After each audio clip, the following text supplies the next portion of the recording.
Imagine this: you walk into a prisoner camp during the final months of World War II. You expect silence, maybe resentment, maybe fear, but instead a group of German POWs suddenly step forward, stand straight, smile, and speak to you in perfect, polished, American-style English. Not broken, not hesitant, fluent, confident, and grateful. Their message is simple: thank you for how you treated us. And in that moment, you don't just witness history, you witness the greatest force in human progress. The power of understanding, the power of respect, and the power of character. Hello and welcome to the channel. Today, we explore a story that is more than a war incident. It is a reminder of what Napoleon Hill taught for decades: that the mind is the greatest battlefield, and character is the greatest weapon. This story of American soldiers and German POWs is not simply a prizing moment of perfect English. It is about how people transform when met with dignity. It is about how the human interior, our beliefs, thoughts, convictions, shapes the exterior, our actions, reactions, and legacies. And today, we travel inside that moment, inside the hearts of men who expected hatred but found humanity instead. The story begins in late 1944, a time when the war's outcome was becoming clear. American forces were capturing thousands of German soldiers. Some were young, some old, some hardened by ideology, others simply swept into war by circumstance. Many Americans expected that these prisoners, conditioned by years of propaganda, would be hostile, defiantly loyal to the Reich. And many German prisoners expected cruelty in return, because that was what they had been told: that American soldiers were savages, that captivity meant suffering, that defeat meant humiliation. Both sides carried assumptions, both sides carried stories, both sides carried fear. Yet what happened next revealed something far more powerful than fear. Here, let us move into the interior moment, the one that shapes the entire narrative. Napoleon Hill often said, "The world will give you what you give it." In war, the opposite seemed true. Men expected to receive what they feared. But when the German POWs arrived at American-run camps, they encountered something that rewrote their beliefs instantly. They found food, real food, warm food. They found medical care, even for injuries they had received fighting against American units. They found rules, but fair rules, and they found guards who treated them not as animals, not as enemies, but as men deserving basic humanity. This was not softness. This was discipline. This was structure. This was character in action. And this character, this unexpected fairness, created the spark that led to the moment that stunned the American soldiers. Over days and weeks, the POWs relaxed. They began speaking English among themselves. Not the rough phrases American soldiers expected, but precise, educated English. Some had studied in universities before the war. Some had lived or worked abroad. A few had been exchange students. And many, despite being trained to see Americans as monsters, found themselves thanking the very people who captured them. One morning, when a new American platoon was assigned to oversee a camp, a small group of POWs stepped forward. They saluted respectfully, and with clear, almost native fluency, they said, "Thank you for treating us with dignity." The Americans were stunned. Some laughed in shock. Some stared in disbelief. Some felt a sudden emotional weight they weren't prepared for. How could men who had fired bullets at them days before now speak like friends? How could enemies express gratitude in the language of the nation they had fought? It is here that we transition deeper into the interior lessons, the motivational message Napoleon Hill would draw from such a moment. For Hill taught that circumstances do not define a man, responses do. America's response to captured enemies reflected discipline, values, confidence, not weakness, and the POW's response to being treated justly reflected the awakening of something universal. The realization that respect begets respect. The interior world of belief shifted instantly. And when belief shifts, the exterior world changes irreversibly. Now imagine the environment around them. The exterior scene. The camp fences stood tall. Guard towers watched from above. The morning sun cut long shadows across the cold ground. Soldiers in fatigues carried rifles, their boots resting on frosted earth, but inside that harsh physical world, something soft and extraordinary was unfolding. German POWs helped in the kitchens. Some volunteered as translators.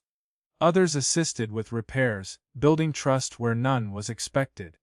And in this unexpected cooperation, both sides began recognizing something war tried to strip away: that people are more than the uniforms they wear, more than the orders they follow, more than the flags they salute. The story deepens when we look at individual lives. One German prisoner, once a schoolteacher, spoke English so fluently that an American lieutenant assumed he had spent years in the United States.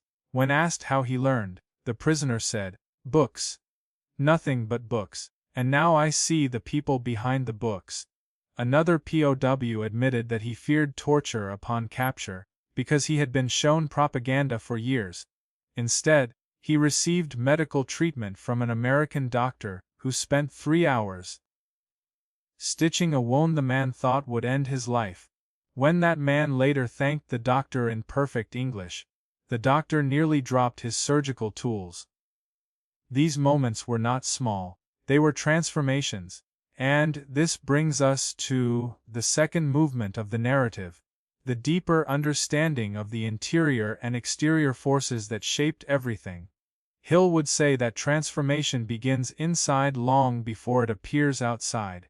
The American soldier's internal discipline, rooted in training, values, and purpose, created an exterior environment of order, fairness, and control. That environment then influenced the POWs internally, replacing fear with trust, hostility with respect, and the moment they expressed gratitude in English was the exterior expression of an interior awakening. This shows us a universal truth: leadership begins in the mind. Respect is a choice born inside, and the results it produces outside can change history in ways no weapon can. Let us now move into part 3. The broader, motivational perspective that elevates this historical moment into a life lesson. Napoleon Hill believed that every adversity contains the seed of equivalent benefit. War is the greatest adversity humanity creates, yet in this story, the benefit, the seed, was the rediscovery of shared humanity. The American soldiers did not treat prisoners well because they expected gratitude. They did it because they believed in who they were. They acted from identity, not emotion, and that identity, discipline, fairness, strength, set in motion a chain reaction of goodwill that echoed through decades. Many of these POWs later wrote letters to their former captors. Some even immigrated to the United States after the war. Others told their children and grandchildren that the Americans they met in captivity changed their understanding of the world forever. This is the long-term exterior impact of an interior decision made by American soldiers who understood character. This story also reminds us of something Hill taught relentlessly. Thoughts are the starting point of destiny. The Americans believed in decency, and so they acted with decency. The POWs believed they would face cruelty, but when they saw the opposite, their beliefs changed, and so did their behavior. It is proof that beliefs are not permanent. They can be reshaped when confronted with truth. Now bring this lesson into your life. You will meet people who expect the worst from you. You will meet people who misunderstand you, oppose you, criticize you, or label you. But your power lies in your response, not their assumptions. Just as those American soldiers showed their true character through action, you too shape your world through your decisions. You can choose integrity. You can choose discipline. You can choose respect. And when you do, the world will eventually respond. In its own time, in its own way, but with undeniable certainty. This moment in war history also teaches that the greatest victories are not won by overpowering enemies, but by overcoming fear, anger, and prejudice within ourselves. When American soldiers heard the German POWs speak perfect English, they realized something profound: that their enemies were human beings with dreams, talents, intelligence, and fears. And when the POWs thanked them, they realized that kindness reaches across borders, across uniforms, across ideologies. This is not the romanticizing of war. War is brutal, destructive, and unforgiving. But within war, individual choices shine brighter because they are surrounded by darkness. And in that darkness, a few American soldiers and a few German prisoners created a moment that revealed the truth Napoleon Hill spent a lifetime teaching. Greatness is not about dominance, greatness is about influence. Influence born from character, not force. As we close this narrative, imagine once more that moment, the POWs stepping forward, the American soldiers watching, confused, curious, the German voices speaking fluent English. The words, "Thank you for how you treated us." A simple sentence, yet heavier than iron, stronger than steel, more enduring than any battlefield victory. Because this victory was not over men, it was over fear, propaganda, and hatred. And so the story ends not with gunfire, not with conflict, but with understanding. A reminder that every human carries an interior world that shapes their exterior actions. A reminder that respect is a power that outlives war, crosses generations, and transforms destinies. And a reminder, above all, that the character you display in moments of power becomes the legacy others remember long after the battles fade.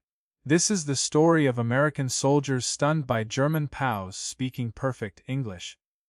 But deeper than that, it is the story of what happens when character meets conflict, when values meet adversity, when humanity touches humanity,